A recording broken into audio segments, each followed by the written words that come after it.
आज हम पढ़ेंगे यूरोप में राष्ट्रवाद का उदय जो पाठ है। इसमें हम इन लोगों के बारे में पढ़ेंगे: Giuseppe Mazzini, Giuseppe Garibaldi, Camillo Benso Cavour, Victor Emmanuel द्वितीय।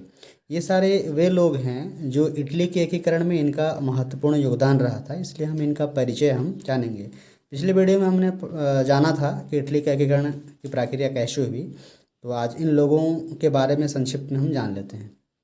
तो आइए देखते हैं हम जोसेप्पे मैत्सिनी कौन था। देखिए, जोसेप्पे मैत्सिनी का इनका जो जन्म हुआ वो 22 जून 1807 ईस्वी में जेनेवा में हुआ था और इनकी मृत्यु हुई थी 10 मार्च 1872 ईस्वी में।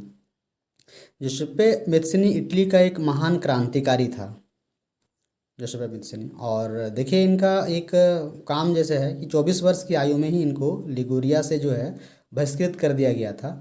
वो इसलिए क्योंकि उन्होंने वहाँ पे क्रांतिकारी जो गतिविधियाँ थी उसको वो अंजाम दे रहे थे। तो इससे पता चलता है कि कितनी कम उम्र में ये क्रांतिकारी गतिविधियों को वो अंजाम देते थे और इनमें कैसा जोश था इटली के एकीकरण में, या राष्ट्र को लेकर जो इनकी जज्बा थी वो पता चलता है।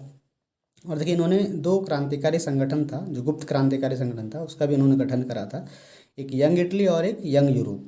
यंग इटली की इन्होंने स्थापना करी थी 1831 ईस्वी में मरसेई में, जो कि फ्रांस में है। और यंग यूरोप की इन्होंने स्थापना करी थी 1833 ईस्वी में बर्न में, जो कि स्विट्जरलैंड में है। देखिए, इनका उद्देश्य यही था, जो क्रांतिकारी गतिविधियां हैं उनको इन संगठनों के माध्यम से अंजाम देना। और एक कथन है, देखिए, हमारी सामाजिक व्यवस्था, व्यवस्था ऊपर में लिखा हुआ है, हमारी सामाजिक व्यवस्था का सबसे खतरनाक दुश्मन। ये एक स्टेटमेंट है, ये जो स्टेटमेंट है मेटरनिक का, जो ऑस्ट्रेलिया के चांसलर थे। और ये बोला गया है जोसेप्पे मैत्सिनी के लिए बोला गया, वो इसलिए क्योंकि जोसेप्पे मैत्सिनी एक उदारवादी व्यक्ति थे और ये रूढ़िवादी थे।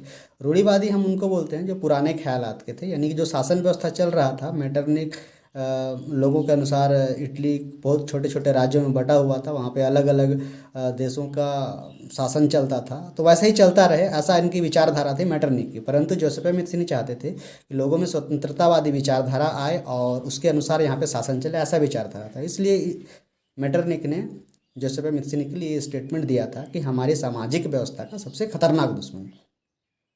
आपको प्रश्न पूछता है जैसे कि हमारी सामाजिक व्यवस्था का सबसे खतरनाक दुश्मन, ये कथन किनका है? ये कथन किनका है? मेटरनिक का है। किनके लिए है? जोसेप्पे मैत्सिनी के लिए। ठीक है, देखिए आगे बढ़ते हैं फिर। जोसेप्पे गैरिबल्डी, इनका जन्म हुआ था 4 जुलाई 1807 ईस्वी में और इनकी मृत्यु हुई थी 2 जून 1882 ईस्वी में। गैरिबल्डी इटली का एक राजनीतिक और सैनिक नेता था। लाल कुर्ती दल या जो रेड शर्ट नामक सैन्य संगठन का इन्होंने गठन करा था। इन्होंने लाल कुर्ती दल या रेड शर्ट इसलिए बोला जाता था क्योंकि इस संगठन में जो लोग होते थे वो रेड शर्ट पहनते थे वो। और जब कभी भी जोसेप्पे गैरिबल्डी को सैन्य कार्रवाई करना होता था वो इन्हीं की मदद लेता था। और इन्होंने मदद लिया भी था जब नेपल्स और सिसिली पर अधिकार प्राप्त करना था, तो इन्हीं के मदद से भी उन्होंने वहाँ पर चढ़ाई करी थी और नेपल्स और सिसिली पर कब्जा किया था इन्होंने। और इनके लिए एक स्टेटमेंट है, इटली के एकीकरण की तलवार। ये स्टेटमेंट जो है जोसेप्पे गैरिबल्डी के लिए, यानी कि जोसेप्पे गैरिबल्डी को इटली के एकीकरण की तलवार माना जाता है। फिर आगे देखिए, हम आते हैं कैमिल वेंसो कावूर। इनका जन्म हुआ था 1 अगस्त 1810 ईस्वी में और इनकी मृत्यु हुई थी 6 जून 1882 ईस्वी में। ये सार्डिनिया पिडमोंट का ये मंत्री प्रमुख था एवं एकीकृत इटली का भी प्रधानमंत्री भी था और इटली के एकीकरण में इनका महत्वपूर्ण योगदान था। देखिए, ये मंत्री प्रमुख कावूर जो थे, ये सार्डिनिया पिडमोंट जो राज्य था उसके मंत्री प्रमुख थे। ये मंत्री प्रमुख यानी प्रधानमंत्री थे। ठीक उसी तरह जिस तरह से अब हमारे जो प्रधानमंत्री हैं, अगर विदेशों से संबंध हमको कैसा बनाना है, या हो सकता है कि वो अच्छा हो या ख़राब भी हो सकता है, तो ये डिपेंड करता है हमारे प्रधानमंत्री पर। तो इनका योगदान उस समय ये रहा कि इटली को अंतर्राष्ट्रीय स्तर पर एक पहचान दिलाने के लिए, या फिर उनकी एकीकरण की प्रक्रिया में जो यूरोप के राष्ट्र थे या फिर अंतर्राष्ट्रीय स्तर पे जो भी राष्ट्र थे उनका ध्यान अपने ओर आकर्षित कराने में इनका महत्वपूर्ण योगदान रहा था। क्योंकि इन्होंने फ्रांस के साथ भी एक संधि करी थी जिसका काफ़ी सारा फायदा इनको हुआ था। और मित्र राष्ट्र जैसे ब्रिटेन वगैरह थे, तो फ्रांस, ब्रिटेन, इन सब से भी अच्छा संबंध इन्होंने बना के रखा था। कौन? ये मंत्री प्रमुख कावूर। इसलिए इनका भी इटली के एकीकरण में महत्वपूर्ण योगदान माना जाता है।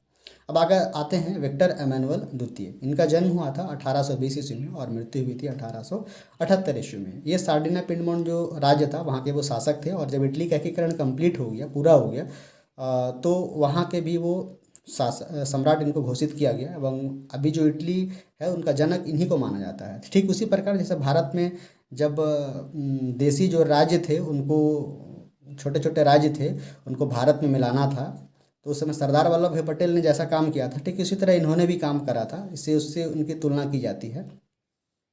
तो विक्टर एमानुएल द्वितीय पहले तो सार्डिना पिडमोंट का शासक था, बाद में जब संयुक्त इटली बन गया तो उसका भी वो शासक इसको घोषित किया गया था।